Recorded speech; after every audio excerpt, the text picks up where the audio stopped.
For the second time in recent weeks, U.S. Customs and Border Protection officers fired tear gas yesterday into a crowd of migrants in Mexico. The group of about 150 were trying to cross into the U.S. from Tijuana, near San Diego.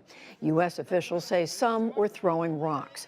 Authorities in Mexico have been struggling to accommodate the thousands of people awaiting entry into the U.S. after fleeing violence and unrest in Central America.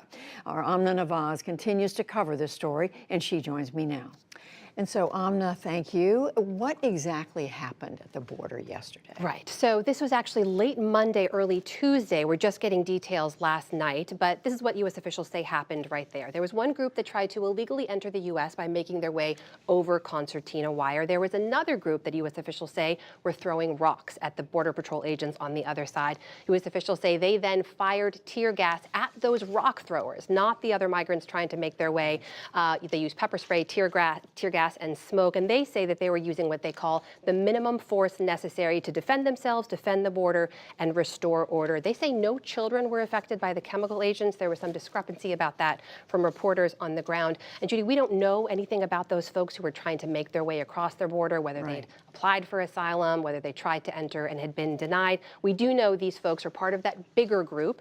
Remember, the president was tweeting about this caravan. They made their way to the border. They were denied entry. They have to wait in Mexico now. And that led to those clashes in November of last year. That was the first time that tear gas had been used against these folks. Some of those iconic images, moms fleeing with their kids in diapers away from the tear gas. It's hard to imagine those things are happening on our own border. Pictures so hard to watch. So this use of tear gas is not something that happens often. It's happened, you were telling me today, sometimes before. But why are we seeing it now twice within a short period of time? Yeah, it's important to point out it's not uncommon, right? Law enforcement uses it regularly here. Border Patrol has used it before, even under previous administrations. What's unusual is to use it against the same folks who are seeking protection at our border and firing into another country to do that. There's some legal questions around that, and there's questions also just about the appropriate use of force in response to the seriousness of the threat. And threat is sort of the key word here, right? Because this administration views what's happening down there as a threat, as a crisis. We hear this word again and again. We heard the president today say the border is a sieve. It's not really true.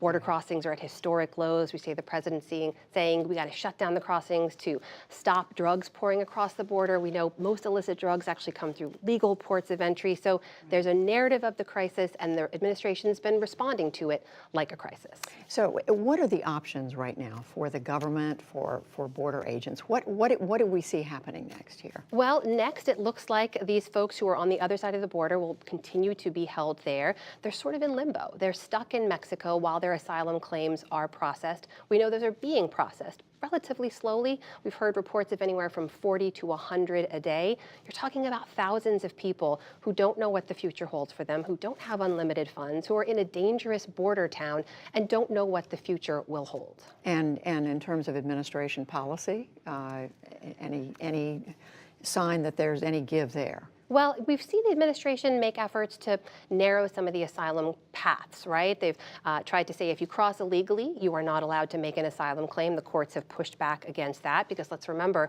whether you cross illegally or illegally, you have a legal right under U.S. and international law to make an asylum claim and have it heard in our legal framework, whether or not it gets granted in the end. Right. Amna Nawaz, thank you so much for following this story. Of course.